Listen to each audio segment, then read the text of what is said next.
연방준비제도가 기준금리 인상을 단행했습니다. 2년 가까이 유지된 제로금리 시대가 마무리됐습니다.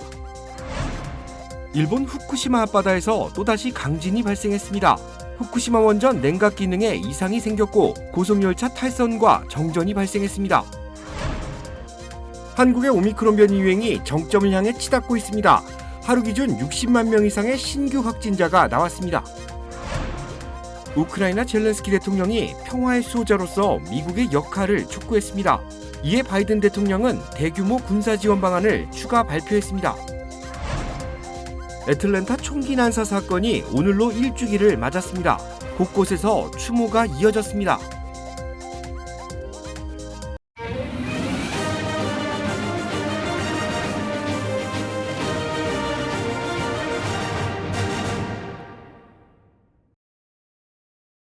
여러분 안녕하십니까? KBS 아메리카 뉴스입니다.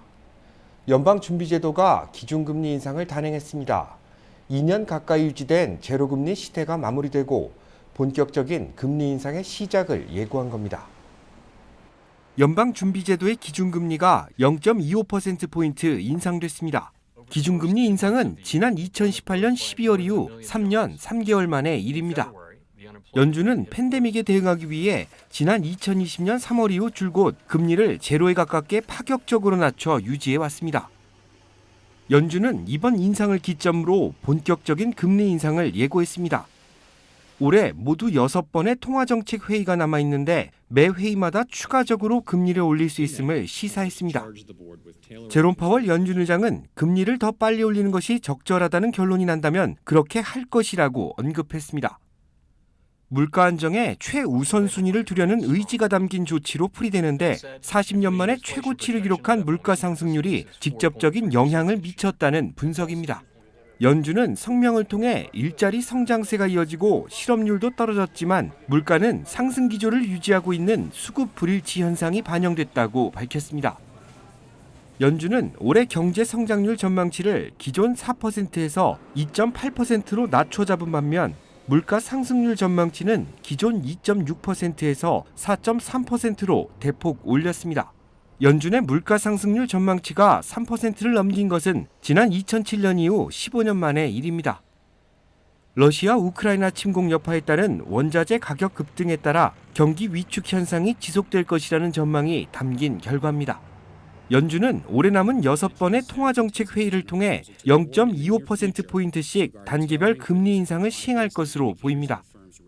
결국 올 연말쯤에는 기준금리가 1.9%대를 기록할 것이라는 전망인데 파월 의장은 더 강력한 긴축 정책이 필요한 경우 금리 인상 속도는 얼마든지 더 끌어올릴 수 있다고 예고했습니다. 앞서 연준은 인플레이션을 잡기 위해 금리를 인상했다고 밝혔습니다. 실제 물가가 빠르게 오르면서 사람들이 소비 지출을 줄이고 있는 것으로 나타났습니다. 상무부는 지난달 소매 판매가 1월보다 0.3% 증가하는 데 그쳤다고 밝혔습니다. 이는 지난 1월 증가폭이 4.9%였던 것과 비교하면 현저히 낮아진 것입니다. 특히 자동차, 휘발유, 식료품 등을 제외한 근원 소매 판매는 오히려 0.2% 줄어든 것으로 나타났습니다. 전문가들은 물가 상승으로 실질 구매력이 약해진 소비자들이 최근 지출을 줄이고 있는 신호라고 분석했습니다. 기준금리 인상에도 불구하고 뉴욕 증시는 급등했습니다. 인플레이션을 잡겠다는 연준의 강한 의지가 긍정적인 결과를 미친 것으로 풀이됩니다. 오늘 다우존스는 1.55%, S&P 500은 2.24% 오름세를 나타내고 기술주 중심의 나스닥은 3.77%나 급등했습니다. 금리 인상의 수혜주로 꼽히는 은행주들도 일제히 상승 곡선을 나타냈고 최근 부진을 면치 못하던 기술주들도 큰 폭의 반등세를 보였습니다. 전문가들은 물가 상승의 직접적인 원인 중 하나인 국제유가 급등세가 안정세로 돌아선 점도 증시에 영향을 미쳤다고 분석했습니다. 일본 후쿠시마 앞바다에서 또다시 강진이 발생했습니다. 지진 해일주의보까지 내려졌는데 후쿠시마 원전 냉각 기능에 이상이 생겼고 고속열차가 탈선, 정전이 발생하는 등 지진으로 인한 사고도 이어지고 있습니다. 지종익 기자가 보도합니다. 후쿠시마 시내를 비추는 카메라가 심하게 흔들립니다. 실내 가구가 넘어지고 물건들도 바닥으로 쏟아집니다.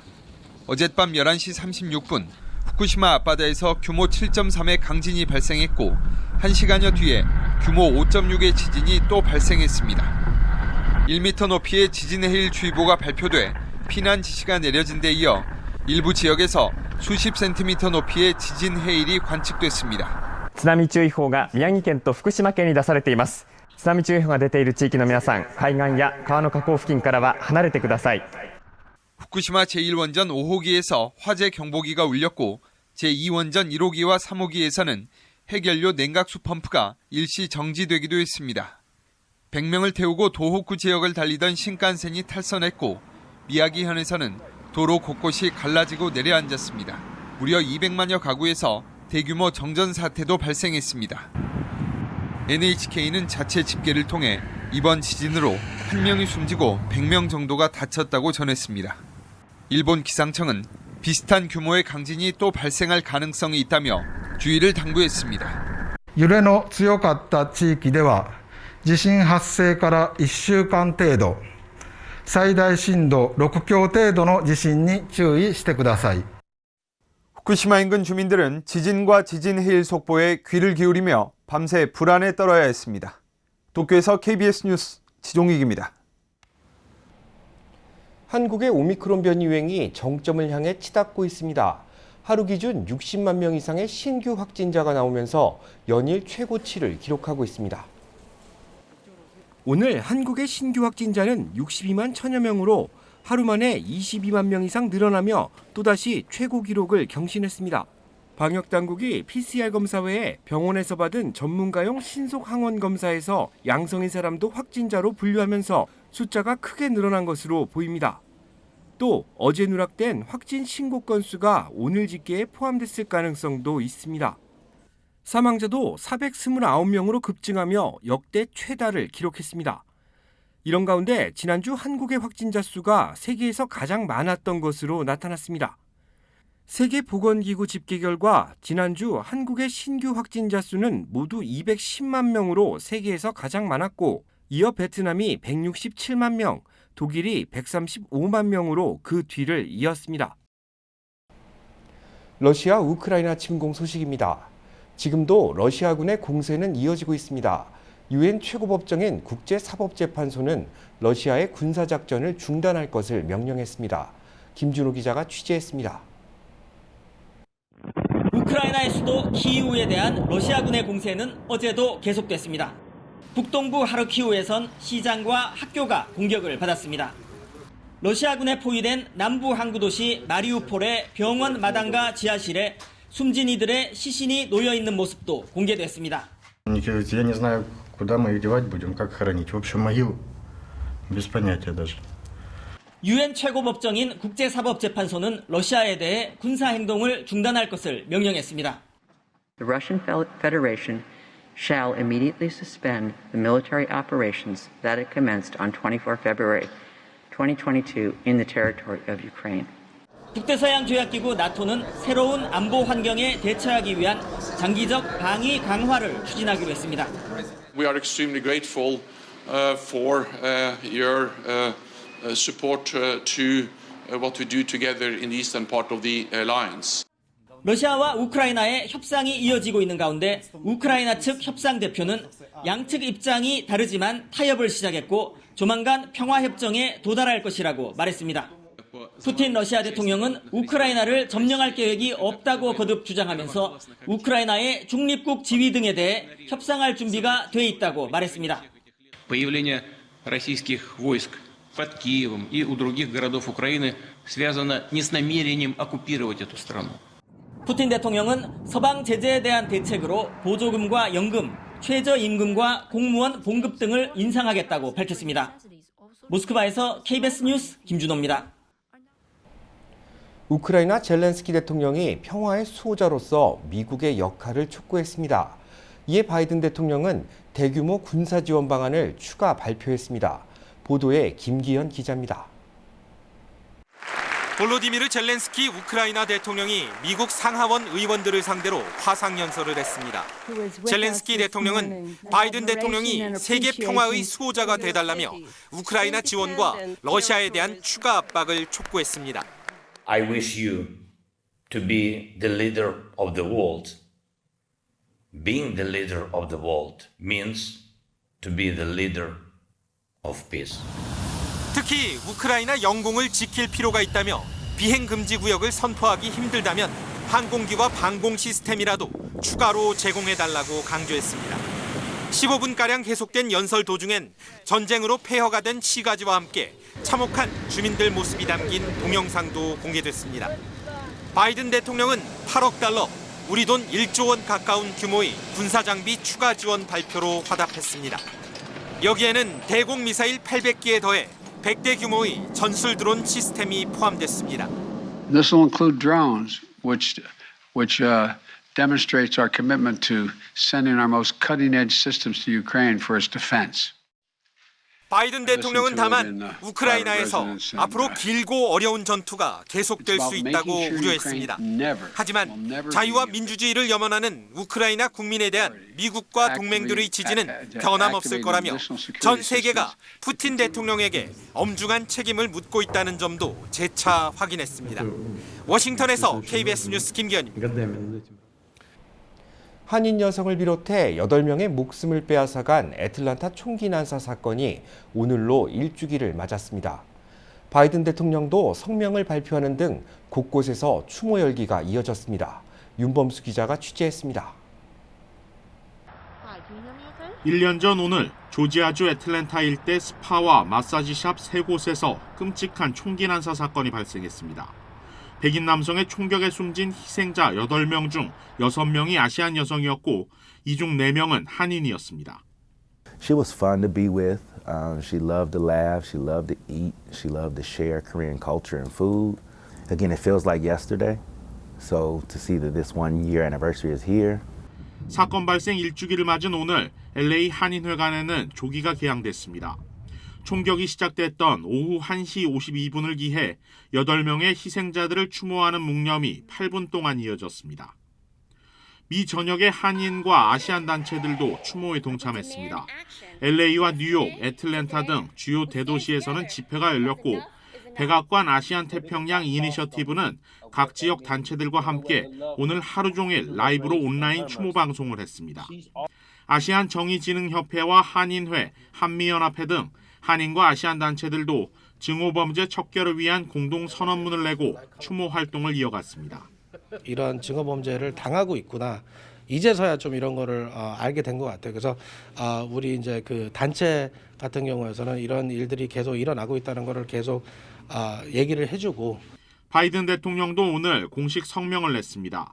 희생자와 유족들을 위로함과 동시에 갈수록 심각해지는 미국 내 아시안 증오범죄 척결을 위해 모든 노력을 기울일 것을 약속하고 나아가 총기 폭력 예방을 위한 의회의 행동도 촉구했습니다.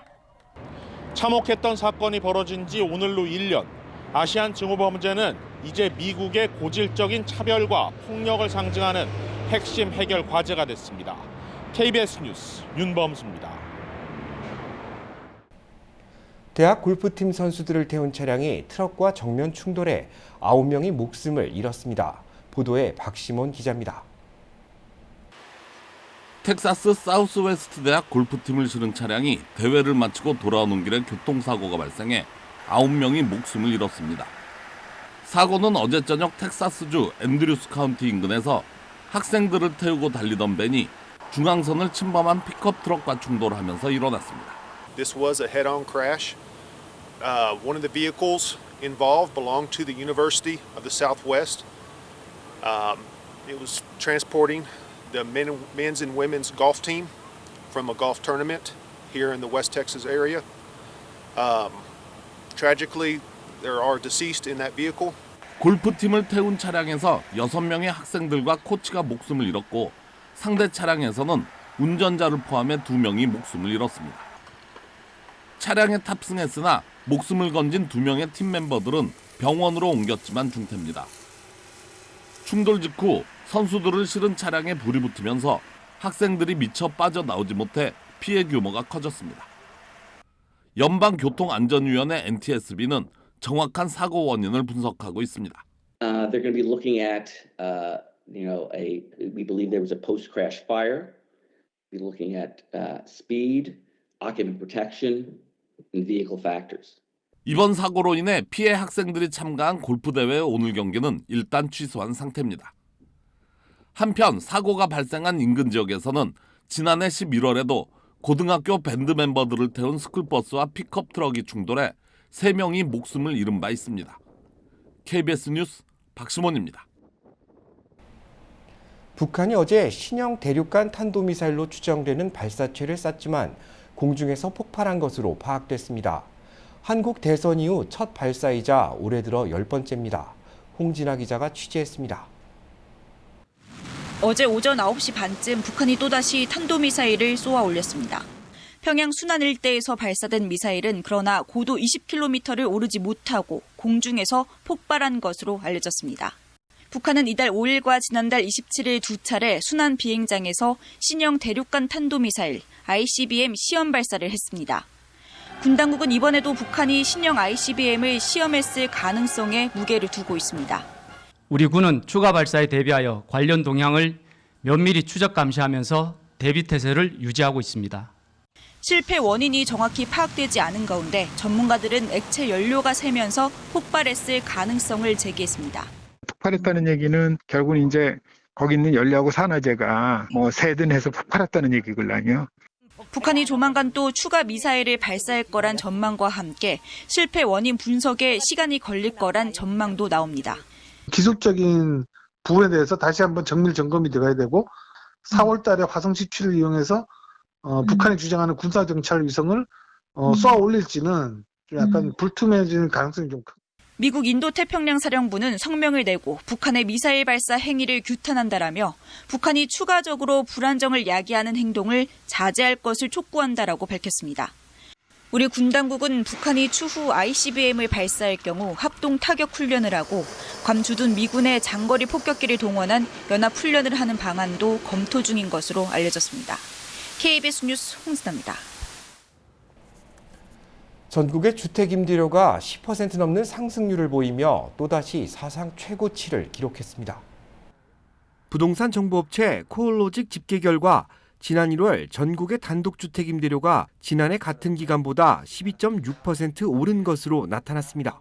이로써 상승률 역대 최고 기록을 10개월 연속 경신했습니다. 남부 선벨트 지역의 상승률이 가장 높았는데 특히 마이애미는 39%나 올랐습니다.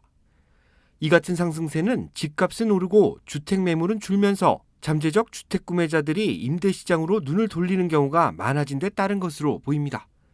이런 가운데 플로리다 등 10개 주에서는 집주인들이 월세를 2에서 10% 이내로만 올릴 수 있게 하는 월세 상한제 입법이 추진되고 있습니다.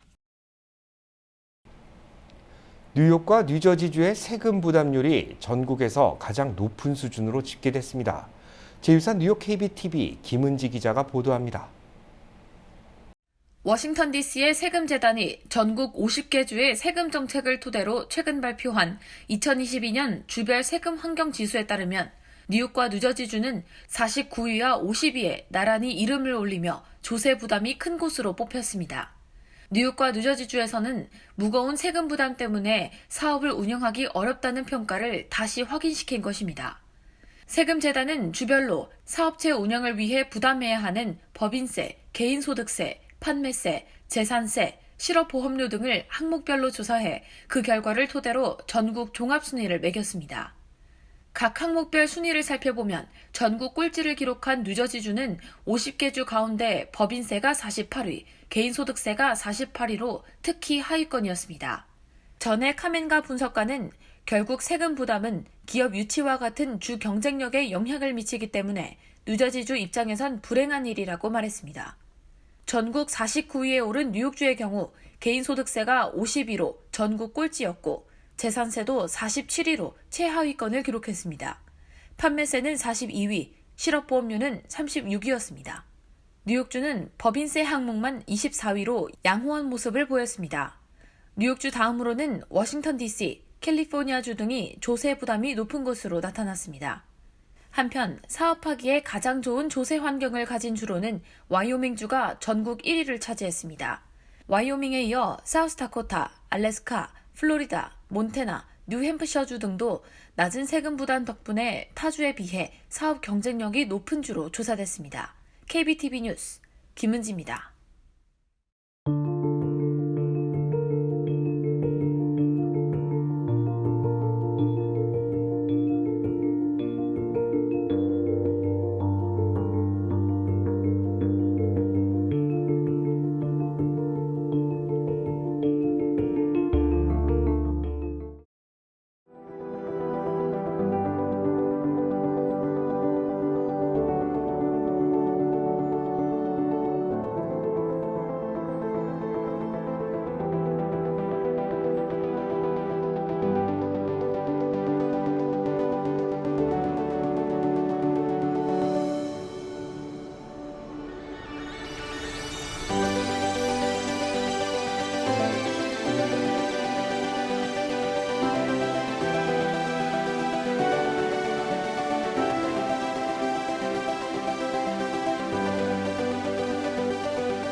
KBS 아메리카 뉴스 마칩니다. 시청해주셔서 감사합니다.